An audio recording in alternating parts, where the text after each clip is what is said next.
Você já se sentiu tão angustiado que mal conseguia respirar, e tudo o que restava era dobrar os joelhos e clamar por socorro? E se eu te dissesse que houve uma noite em que o Filho de Deus chorou, suou sangue e suplicou em oração, exatamente como talvez você tenha feito em silêncio no seu quarto? Uma noite em que a dor era tão intensa, a solidão tão esmagadora e a angústia tão profunda que até os céus ficaram em silêncio. Mas foi ali, no jardim escuro e úmido do Getsemane, que algo extraordinário aconteceu, e poucos percebem o poder oculto que se revelou naquele momento. Um segredo escondido nas lágrimas de Jesus, que pode transformar a maneira como você enfrenta suas batalhas. Neste vídeo, você vai entrar comigo em uma jornada espiritual ao coração do Getsemane. Não apenas como espectador de uma história distante, mas como alguém que já esteve, ou está agora, de joelhos em sua própria versão do jardim. Vamos desvendar juntos os mistérios por trás daquela oração angustiada. E você descobrirá que ali, na solidão da madrugada, há uma chave, um poder escondido que pode mudar sua vida para sempre. Pense comigo, por que Jesus, sendo Deus, orou com tanto desespero? O que ele viu naquela hora que os discípulos não enxergaram? O que havia naquela oração que foi capaz de abalar o inferno e movimentar os céus? O Getsemane não é apenas um lugar geográfico. É um lugar espiritual onde decisões eternas são tomadas. É onde a vontade de Deus vence a dor da alma. É onde muitos desistem, mas onde Jesus permaneceu. E é isso que você vai entender hoje. Nos próximos minutos, vamos mergulhar em 7 revelações poderosas que nascem da oração no Getsemane. 7 verdades espirituais escondidas ali, esperando para serem descobertas por aqueles que têm coragem de ir mais fundo. Uma dessas revelações, a penúltima, pode conter a chave para destravar uma bênção trancada em sua vida há anos. Mas antes de começarmos esse mergulho no coração de Jesus, eu quero te pedir algo simbólico e poderoso. Comente agora a frase Paz em Cristo aqui embaixo. Ao escrever isso, você está assumindo um compromisso público com sua fé, dizendo aos céus e à terra que está pronto para ouvir a voz de Deus. Isso também nos ajuda a levar essa mensagem para mais corações sedentos, como o seu.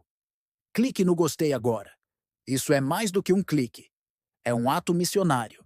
É como se você estivesse dizendo: Senhor, usa essa mensagem para alcançar outros que estão chorando no Getsemane da vida. O algoritmo do YouTube precisa ser evangelizado também, e você pode ser o instrumento. Parabéns por estar aqui. Você não chegou neste vídeo por acaso. Muitos dos nossos seguidores dizem que esse canal se tornou sua igreja digital, seu refúgio espiritual, especialmente quando não conseguem estar em uma congregação. E talvez seja isso que Deus está fazendo com você agora. Está te levando para um jardim secreto, onde Ele vai te encontrar. Então, inscreva-se agora. Sim, inscreva-se e ative o sininho. Porque quando você faz isso, está dizendo: Senhor, quero continuar te ouvindo. É simples, mas é espiritual. E não se esqueça, no penúltimo ensinamento de hoje, há uma chave escondida para uma virada na sua história. Uma revelação que talvez você nunca tenha ouvido antes sobre o Getsemane. Agora, prepare seu coração. Respire fundo. Estamos prestes a entrar em um território santo, porque o Getsemane não foi apenas sobre Jesus, foi sobre você. E agora, vamos começar o estudo. O Getsemane não era apenas um lugar bonito com oliveiras. Era um campo de batalha invisível. Foi ali que Jesus enfrentou a maior guerra da alma: obedecer ou recuar. E essa é uma decisão que você e eu também somos chamados a tomar todos os dias. O nome Getsemane significa prensa de azeite, e nada é mais simbólico. Assim como as azeitonas eram esmagadas para que o azeite precioso fosse extraído, o coração de Jesus foi esmagado em oração, para que dele fluísse a vontade do Pai.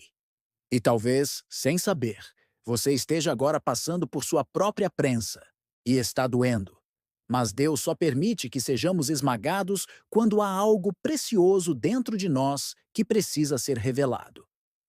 É curioso pensar que, enquanto Jesus suava sangue em oração, os discípulos dormiam. Isso mostra algo profundo. O peso espiritual de algumas decisões é tão grande que nem todos ao seu redor vão entender o que você está enfrentando. Haverá momentos em que você estará só, chorando por dentro, sem ninguém para segurar sua mão. Mas é justamente nessa solidão que o céu se abre. Foi no jardim da solidão que o Salvador se fortaleceu para enfrentar a cruz. Ele não saiu do Getsemane livre da dor, mas saiu decidido, porque há momentos em que Deus não tira o cálice, mas dá forças para bebê-lo, e talvez o seu Getsemane tenha nome um diagnóstico, um luto, uma dívida, um abandono. Mas o que importa hoje não é o nome da sua dor, é a decisão que você vai tomar nela. Vai fugir? Vai dormir? Ou vai orar como Jesus orou? O jardim da decisão ainda existe e continua sendo o local onde os céus se movem em resposta à oração sincera. O Getsemane é o lugar onde a nossa vontade morre e a vontade de Deus nasce com poder. E esse é apenas o começo do que vamos descobrir hoje. Poucas palavras na Bíblia carregam tanta densidade emocional quanto esta confissão de Jesus. A minha alma está profundamente triste até a morte. Pense nisso, o Filho de Deus, que curou enfermos, expulsou demônios e andou sobre as águas, agora se revela frágil, vulnerável, esmagado pela dor emocional. Essa não é a imagem que muitos gostam de ver de Jesus, mas é exatamente essa imagem que mais nos conecta com ele. Porque aqui, ele se parece conosco. Aqui, ele sente o que sentimos. Aqui, ele nos mostra que não é pecado estar triste, não é fraqueza chorar. É humano. E ele, sendo Deus, decidiu sentir o que sentimos, para nos ensinar a vencer mesmo quando a alma sangra. Você já sentiu uma tristeza tão profunda que parecia que não dava mais para continuar? Já teve noites em que o travesseiro foi seu único confidente? Jesus sabe o que é isso. No Getsemane, ele experimentou a dor de quem carrega o mundo nas costas. Mas o mais tocante é que, mesmo com o coração em pedaços, ele não fugiu da presença do Pai. Ele correu para ela. Ele nos ensinou que a oração não é feita apenas de palavras bonitas, mas de lágrimas sinceras. Ele nos mostrou que não precisamos esconder nossas dores de Deus, porque Ele já conhece todas. A alma de Jesus estava angustiada, mas ela encontrou consolo no Pai. E a sua também pode. A grande lição é que a presença de Deus não anula o sofrimento, mas transforma como você passa por ele. A dor pode continuar, mas você já não caminha sozinho. Quando Jesus abriu o coração ao Pai, no Getsemane, ele não foi livrado da cruz, mas foi fortalecido para carregá-la. E talvez seja isso que você mais precisa agora, não uma saída imediata, mas forças para permanecer de pé. Talvez o maior milagre não seja a dor desaparecer, mas você continuar orando mesmo com a alma chorando. Esse é o poder da oração no jardim. Esse é o poder da fé genuína. Meu Pai, se é possível, afasta de mim este cálice contudo, não seja como eu quero, mas como tu queres. Essa oração é uma das mais profundas e misteriosas de toda na Escritura. Jesus, o perfeito Filho de Deus, está diante do cálice da dor, da traição, da cruz e expressa algo que todos nós já sentimos a vontade de fugir do sofrimento. Ele pede ao Pai que, se possível, afaste dele aquilo que mais tememos, o caminho da dor. Mas o que vem depois é ainda mais poderoso, não seja como eu quero, mas como tu queres. Jesus nos ensina que a verdadeira fé não é apenas pedir o livramento, mas aceitar a vontade soberana de Deus, mesmo quando ela nos machuca. Quantas vezes já nos revoltamos com o cálice que nos foi dado? Uma perda, uma enfermidade, uma decepção. E oramos, Senhor, tira isso de mim. Mas a oração de Jesus nos mostra que o mais importante não é evitar a dor, mas confiar no propósito que há por trás dela. Às vezes, o cálice não é removido, porque é justamente por meio dele que Deus vai nos amadurecer, nos purificar, nos posicionar para algo maior. O cálice de Jesus era amargo, mas era necessário, porque sem ele não haveria cruz, e sem cruz não haveria salvação. Esse ensinamento é tão profundo que nos obriga a refletir. E se o que hoje te faz chorar for o que amanhã vai te fazer crescer? E se o cálice que você carrega hoje estiver regando as raízes do seu destino? O Getsemane nos ensina que dizer sim à vontade de Deus pode ser doloroso no início, mas glorioso no final. Quando você se rende como Jesus se rendeu, você atrai forças sobrenaturais. Você passa a caminhar com a coragem dos que sabem que não estão sozinhos. Pode até doer, mas há paz na obediência. Pode até custar, mas há glória depois da cruz. O cálice é amargo, mas a vitória é eterna. Então voltou para os seus discípulos e os encontrou dormindo. Vocês não puderam vigiar comigo nem por uma hora? Que cena dolorosa! Jesus está enfrentando a noite mais angustiante de sua vida e seus amigos mais próximos estão dormindo. Eles não fugiram, não o traíram diretamente, apenas dormiram. Mas esse sono carrega um peso simbólico, ele revela o quanto a carne é fraca, mesmo quando o espírito está disposto. E o quanto, nos momentos mais críticos da vida, podemos contar com Deus, mas nem sempre com os homens. Essa passagem fala diretamente ao nosso coração, porque quantas vezes nos sentimos abandonados no momento em que mais precisávamos de apoio? Quantas vezes as pessoas que prometeram estar conosco em oração, em fé, em cuidado, simplesmente dormiram, não por maldade, mas por fraqueza, por serem humanos. Isso nos ensina que nossa confiança não pode estar nos homens por mais próximos ou espirituais que sejam. Só Deus permanece desperto enquanto todos os outros dormem. Mas há uma lição ainda mais profunda aqui. Será que nós também estamos dormindo enquanto Jesus nos chama para vigiar? Dormindo espiritualmente? Entorpecidos pela rotina, distraídos pelas redes sociais, cansados demais para orar, para ler a palavra, para buscar intimidade com Deus? O Getsemane é um alerta. É o som da voz de Jesus nos dizendo: vigiai comigo. Vigiar é permanecer sensível à presença dele. É lutar contra o sono da indiferença. É entender que enquanto estivermos neste mundo, haverá uma batalha invisível tentando nos fazer dormir. Mas quem vigia, vê. Quem vigia, escuta. Quem vigia, se prepara. E quem se prepara, vence. O traidor tinha combinado um sinal com eles, dizendo: aquele a quem eu saudar com um beijo, é ele, prendamo-no. Dirigindo-se imediatamente a Jesus, Judas disse: salve, mestre, e o beijou. Que dor deve ter atravessado o coração de Jesus naquele momento? Não era uma lança, nem um grito de acusação. Era um beijo, o símbolo do amor, usado como sinal da traição. Quantos de nós já sentimos essa ferida?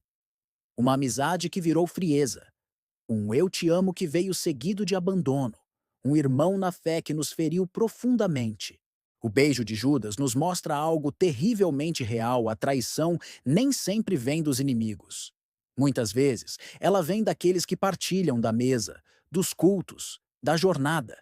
E é exatamente isso que a torna tão dolorosa. Mas Jesus sabia. Ele não foi pego de surpresa e ainda assim o recebeu, com firmeza, com coragem, com o coração pronto para cumprir o propósito, mesmo atravessado pela dor. Isso nos ensina algo profundo: a sua missão é maior do que as feridas que outros te causam. Você pode ser traído, sim. Pode ser ferido, até por quem jurou lealdade. Mas o plano de Deus na sua vida não será interrompido por isso. Jesus não desviou do seu caminho. Ele não deixou a cruz de lado por causa do beijo de Judas. E você também não deve deixar seu chamado de lado por causa das feridas que te causaram. O beijo da traição não é o fim, é apenas uma parte do caminho que te leva à ressurreição. Então Simão Pedro, que trazia uma espada, puxou-a e feriu o servo do sumo sacerdote, decepando-lhe a orelha direita. O nome do servo era Malco. Pedro não era um traidor. Era fiel, intenso, impulsivo. Viu seu mestre sendo ameaçado e reagiu do jeito que sabia com a espada. Tentando defender Jesus, acabou errando o alvo. E quantas vezes nós também, com boa intenção, agimos por impulso e ferimos quem está perto? Pedro queria mostrar fidelidade, mas agiu com a carne. Ele não entendeu que aquela batalha não era vencida com força, mas com rendição. Que o reino de Deus não se estabelece com espada na mão, mas com coração quebrantado. Jesus, mesmo sendo preso injustamente, repreende Pedro e cura o homem ferido. Isso nos ensina que o caminho do Evangelho exige domínio próprio, coragem, sim, mas também sabedoria. A fé não é cega nem violenta, ela é firme, sensível e obediente. Você já tentou defender Jesus ferindo alguém? Já reagiu com raiva quando era hora de orar? Já atacou com palavras quando era momento de calar e confiar? Pedro nos mostra que até os mais apaixonados podem errar feio, mas Jesus não os rejeita. Ele corrige, ele cura, ele restaura e te convida a guardar a espada e confiar no plano que está sendo executado, mesmo quando tudo parece desmoronar.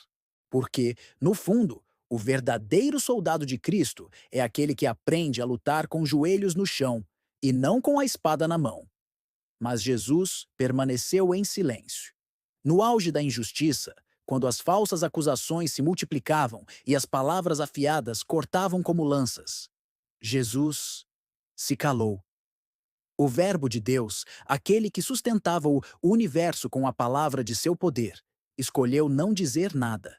Esse silêncio, mais ensurdecedor do que um trovão, nos ensina uma lição divina. Nem toda acusação merece resposta. Nem todo ataque exige defesa. Nem todo mal se combate com argumentos. Vivemos em tempos de barulho. Todos querem ter razão. Todos querem vencer discussões, provar seu ponto, se justificar diante dos homens. Mas Jesus nos mostra um caminho diferente. O silêncio de Cristo não foi covardia, foi coragem, foi domínio próprio, foi confiança absoluta no Pai. Ele sabia que a verdade não precisava ser gritada, ela seria revelada no tempo certo. E talvez essa seja uma das lições mais difíceis para nós: confiar no silêncio como arma espiritual. Quantas vezes sua alma clama por justiça? Quantas vezes sua carne quer gritar, retrucar, mostrar que está certa? Mas e se Deus estiver pedindo justamente o contrário? E se a sua vitória depender do silêncio? E se sua resposta mais poderosa for o descanso? O silêncio de Jesus não evitou a cruz, mas apressou a ressurreição.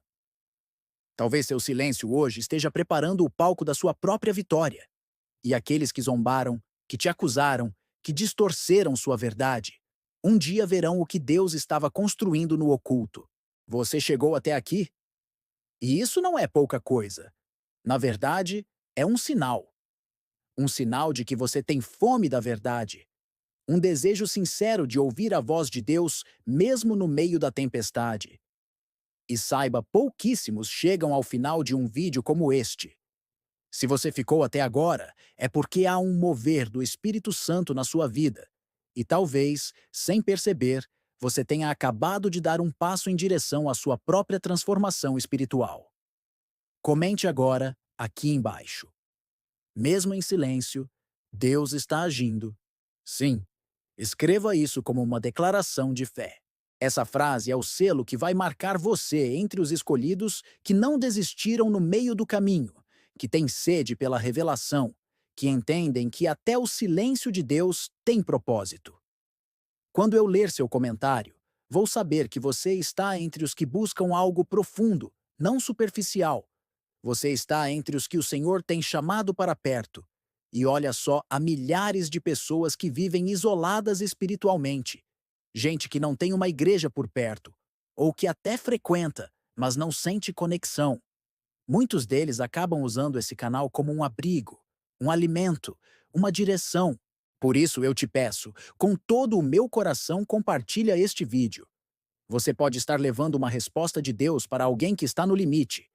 Alguém que talvez esteja como Jesus, no Getsêmani, sozinho, cansado, se sentindo abandonado. E uma palavra como essa pode reacender a chama, pode mudar tudo.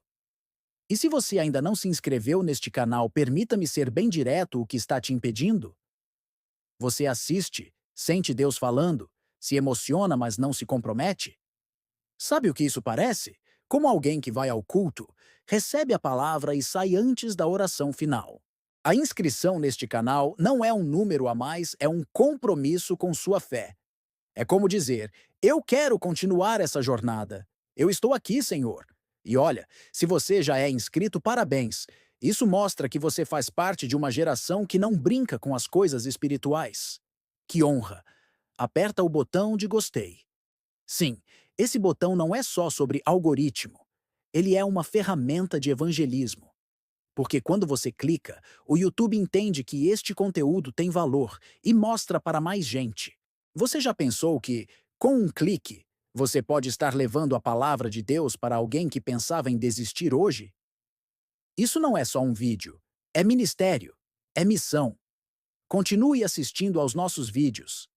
Há uma sequência de mensagens preparadas especialmente para pessoas como você, sedentas, profundas, comprometidas com a verdade. E cada nova palavra pode ser o pedaço que faltava no quebra-cabeça que Deus está montando na sua história.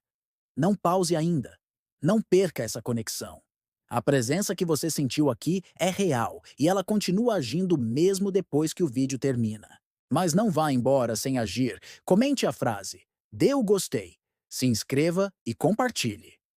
Não porque eu estou pedindo, mas porque há algo maior em jogo. Há vidas, há destinos, há almas esperando por uma mensagem como essa. Você é parte disso. Você é resposta de oração. E o seu gesto de fé hoje pode ser a chave que destrava uma bênção amanhã.